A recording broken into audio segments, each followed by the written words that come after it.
হিন্দু পুরাণের সর্বশ্রেষ্ঠ মহাকাব্যগুলির মধ্যে রামায়ণ কেবল একটি গল্প নয়, এটি একটি শিক্ষামূলক মাধ্যমও, যা যুগে যুগে আমাদের আচরণবিধি বা ধর্ম শিখিয়েছে।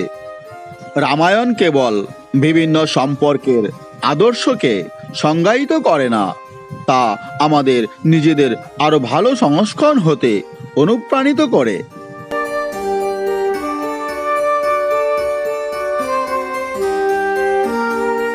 আমরা অনেকেই রামায়ণ পড়ি। এই মহাকাব্যটি আমাদের অনেক অনেক শিক্ষা দেয়, যা আমাদের জীবনে খুবই গুরুত্বপূর্ণ। রামায়ণ থেকে আমরা কি কি শিক্ষা পেতে পারি, চলুন তা আজ জেনে নেওয়া যাক।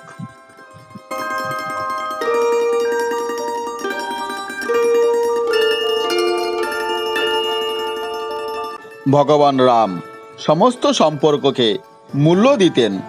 তিনি স্বেচ্ছায় তার বাবার সম্মান রক্ষার জন্য 14 বছরের জন্য বনে গিয়েছিলেন। তার ভাই লক্ষ্মণ তাকে সমর্থন জুগিয়েছিলেন। রাজা দশরথের 3 স্ত্রী ও 4 পুত্র ছিল এবং তারা সবাই একে অপরকে অপরিসীম ভালোবাসত। তাদের ভালোবাসা এতটাই বিশুদ্ধ ছিল যে তারা শারীরিকভাবে আলাদা থাকলেও তাদের হৃদয় একত্রিত ছিল।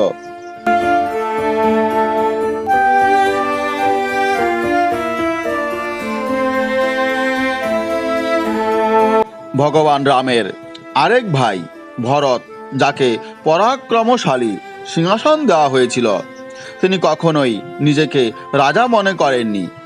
পরিবর্তে তিনি ভগবান রামের দেশে ফিরে আসার জন্য অপেক্ষা করেছিলেন এবং রাজ্যটি তার হাতে ফিরিয়ে দিয়েছিলেন।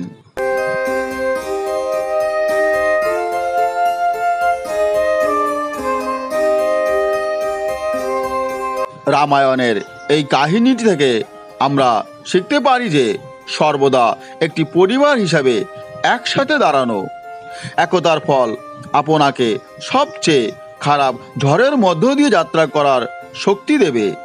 প্রতিটি সম্পর্ক আমাদের জন্য লোভ, রাগ এবং ক্ষমতার ঊর্ধ্বে ওঠার একটি সুযোগ। জীবনের প্রতি আমাদের মূল্য এবং সম্মান স্বয়ংক্রিয়ভাবে বৃদ্ধি পায়। তাছাড়া এটি আমাদের আত্মাকে পরিশুদ্ধ করে এবং আমাদেরকে ভালো কর্মের পথে পরিচালিত করে।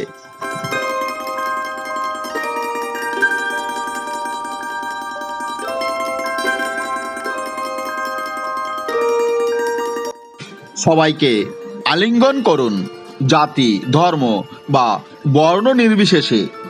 ভগবান রাম এতই নম্র ও দয়ালু ছিলেন যে তিনি সবার সাথে সমান আচরণ করতেন। এমনকি তিনি সবরীর দ্বারা এটো ফলগুলি অনায়াসে খেয়ে ফেলেছিলেন। একজন দরিদ্র বৃদ্ধ মহিলা, যার কাছে বিশুদ্ধ ভালোবাসা ছাড়া আর কিছুই দেওয়ার মতো ছিল না।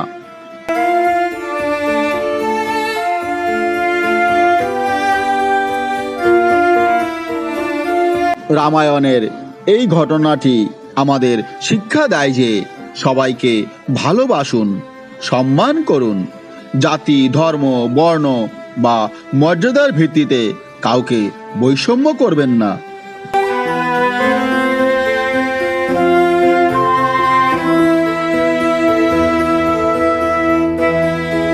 নেতিবাচক মানুষ থেকে দূরে থাকুন।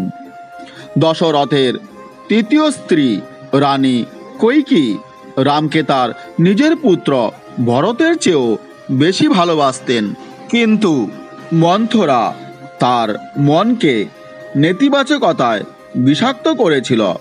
মন্থরা রামকে নির্বাসনে পাঠাতে কৈকেয়ীকে রাজি করান এবং ভরতকে রাজা হিসাবে মুকুট পরানোর জন্য জোর করেন।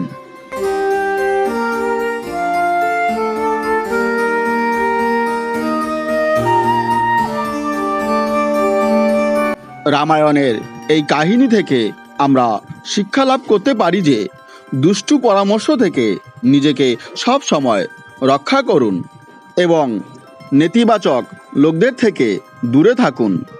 একটি নেতিবাচক মন সহজেই আপনার ভেতরের সমস্ত ভালো গুণগুলোকে নষ্ট করে দেয়।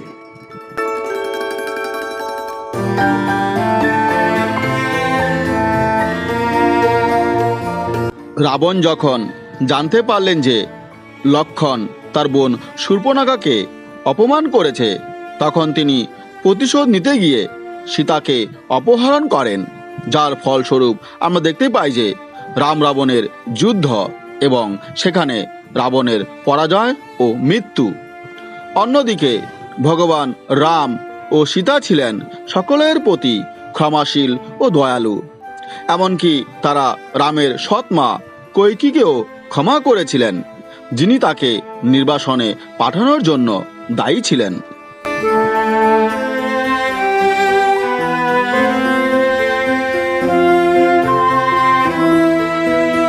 রামায়ণের এই কাহিনী থেকে আমরা শিক্ষা লাভ করতে পারি যে প্রকৃতিতে ক্ষমাশীল হন। ক্রোধ এবং প্রতিশোধ কোনো কল্যাণ বয়ে নিয়ে আসে না। তারা আমাদের ভালো জিনিসের দিকে যেতে দেয় না, বরং তা আমাদের ক্ষতিই করে।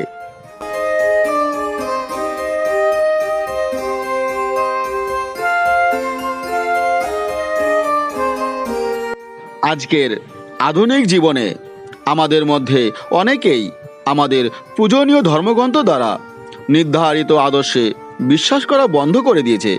যাই হোক, বাস্তবে এই পাঠগুলি সত্যই জ্ঞানদায়ক এবং ভালো কর্ম দ্বারা জীবন পরিচালনা করার জন্য খুবই গুরুত্বপূর্ণ। এই পাঠগুলি অনুসরণ করে আমরা জীবনে শান্তি, সম্প্রীতি এবং তৃপ্তি অনুভব করতে পারি।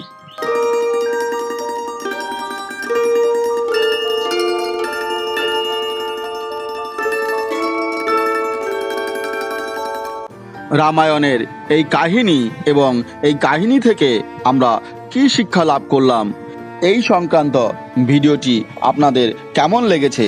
যদি ভালো লেগে থাকে তাহলে অবশ্যই লাইক, শেয়ার এবং কমেন্ট করবেন। আর হ্যাঁ বন্ধুরা, চ্যানেলটি অবশ্যই সাবস্ক্রাইব করবেন, যাতে নতুন কোনো ভিডিও আপলোড হলে সঙ্গে সঙ্গে আপনাদের কাছে তার নোটিফিকেশন পৌঁছে যায়।